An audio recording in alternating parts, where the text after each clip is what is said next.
Assalamualaikum warahmatullahi wabarakatuh. A'udzubillah, bismillah, alhamdulillah. Wassalatu wassalamu ala khairi rasulillah wa ala alihi wa sahbihi wa man tabi'ahu ila yaumil qiyamah. A'udzubillahi minasyaitonir rajim. Bismillahirrahmanirrahim. Wa ayyuba idh nada rabbahu anni masanniyad durru wa anta arhamar rahimin. Shadaqallahul azim. Puji syukur mari kita panjatkan kehadirat Allah Subhanahu wa taala yang masih memberikan kesempatan kepada kita semuanya untuk senantiasa berterima kasih, untuk senantiasa bersyukur kepada Allah Subhanahu wa taala dengan cara yakni meningkatkan ketakwaan kita, meningkatkan amalan-amalan kebaikan kita kepada Allah Subhanahu wa taala. Sholawat ma'as salamah tentunya tidak lupa mari kita sampaikan kepada baginda alam kita, habibana wa nabiyana Muhammad sallallahu alaihi wasallam. Hadirin yang dimuliakan oleh Allah Subhanahu wa taala, di dalam kehidupan ada yang namanya problematika. Tentunya manusia tidak luput di hadapan dengan masalah-masalah yang ada di dalam kehidupan sehari-hari. Masalah hadir tanpa kita undang. Tetapi masalah akan seringkali datang kepada kita dan terkadang kita mengatakan bahwa masalah itu semuanya membawa dampak-dampak yang negatif. Padahal kalau kita mengetahui dari landasan dasar arti dari masalah, sesungguhnya ada titik lain, yaitu bisa saja membawa kepada jalan yang lebih positif. Hadirin yang dimuliakan oleh Allah Subhanahu wa taala.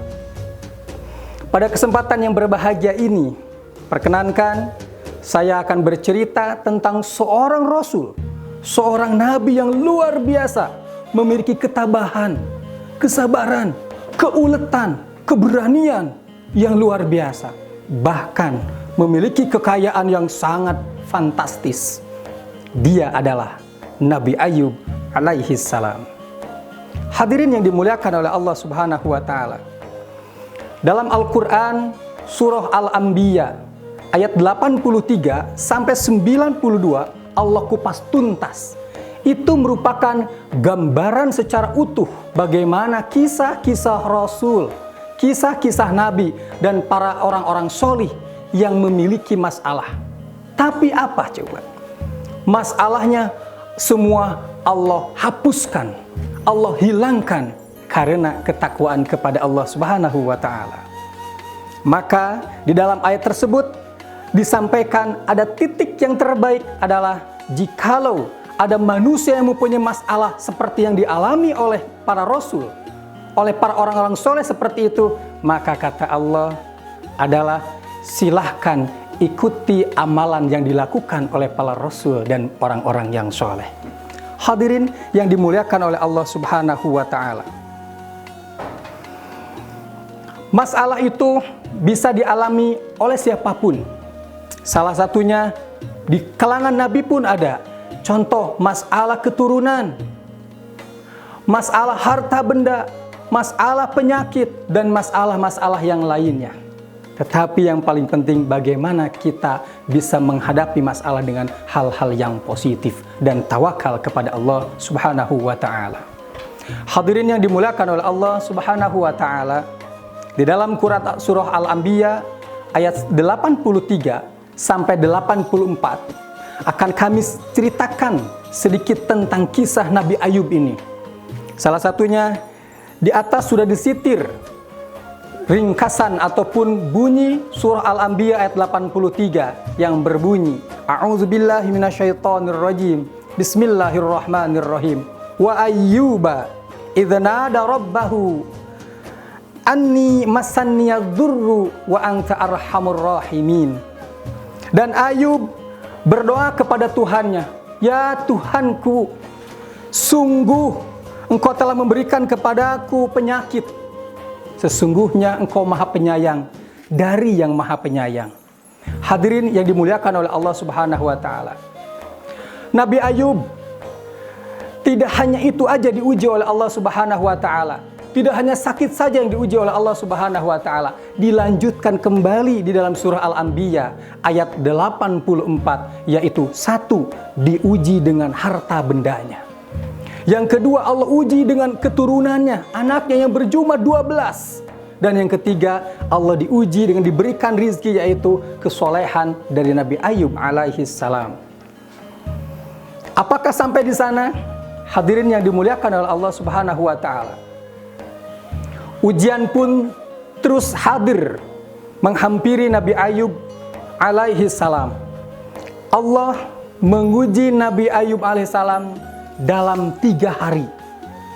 Hari pertama, harta benda yang begitu banyak, ladang yang luas, hangus semuanya terbakar.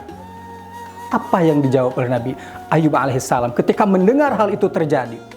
Nabi Ayub menyampaikan, bahkan Nabi Ayub semakin bertambah keimanannya, bertambah ibadahnya kepada Allah Subhanahu wa taala 2 kali lipat. Subhanallah, sekelas Nabi diuji dengan ladang yang banyak, harta benda yang melimpah, kemudian hangus semuanya, tetapi tidak merasa terpukul hatinya, tetapi semakin bersyukur kepada Allah Subhanahu wa taala. Yang kedua, Nabi Ayub alaihissalam dikarunia anak sebanyak 12 anak yang sehat, yang kuat, yang gagah, yang soleh-soleha semuanya. Satu hari, dalam hitungan hari, 12 anaknya wafat. Apa yang terjadi? Apakah Nabi Ayub nangis? Tetapi Nabi Ayub senantiasa justru malah meningkatkan ketakwaan kepada Allah Subhanahu wa taala. Dan yang ketiga, hadirin yang dimuliakan oleh Allah Subhanahu wa taala, ujian kepada Nabi Ayub alaihissalam yaitu kesolehannya. Kesolehan ini datang istrinya yang bernama Siti Rahmah. Wahai suamiku Ayub, engkau itu seorang rasul, engkau seorang nabi, jikalau kau menengadahkan tanganmu, pasti kamu akan diijabah oleh Allah. Pasti akan diijabah oleh Allah, kata istrinya. Tapi Nabi Ayub apa? Berbalik, berkatakan kepada istrinya, wahai istriku tercinta, aku diberi rizki sama Allah 20 tahun lamanya. Tapi aku diuji sama Allah dengan penyakit hanya 7 tahun. Tidak seimbang ini, wahai istriku. Masya Allah, kesolehan, kesabaran Nabi Ayub yang luar biasa. Hadirin yang dimuliakan oleh Allah Subhanahu wa taala, banyak ibrah, banyak pelajaran yang bisa kita petik benang merahnya dari kisah Nabi Ayub alaihissalam. Hadirin yang dimuliakan oleh Allah Subhanahu wa taala, hal yang menarik dari kisah ini adalah salah satunya ketika Nabi Ayub alaihissalam ditimpa penyakit secara lahiriah, untuk melaksanakan kegiatan sehari-hari, dia hanya berdoa, memohon kepada Allah dan tidak meminta kepada Allah untuk kesembuhannya. Tetapi ketika Nabi Ayub diberikan penyakit dan ketika penyakit itu menyerang ketika dia mau ibadah kepada Allah, maka Nabi Ayub alaihissalam langsung menengadahkan tangannya kepada Allah Subhanahu wa taala karena merasa posisinya untuk beribadah terancam oleh penyakit yang akan menyerang kepada Nabi Ayub alaihissalam. Hadirin yang dimuliakan oleh Allah Subhanahu wa taala.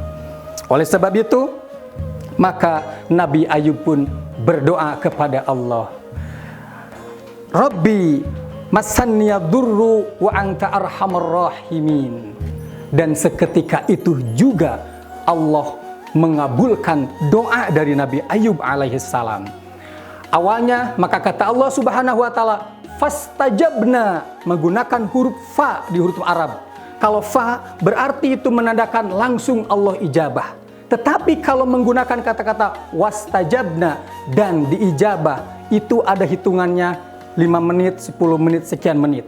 Atau menggunakan kata-kata summastajabna, kemudian Allah mengijabah, itu hitungannya adalah hari. Tetapi Allah dengan doa yang dikumandangkan, yang dimunajatkan oleh Nabi Ayub, menyampaikan dengan kata-kata fastajabna, Allah langsung ijabah.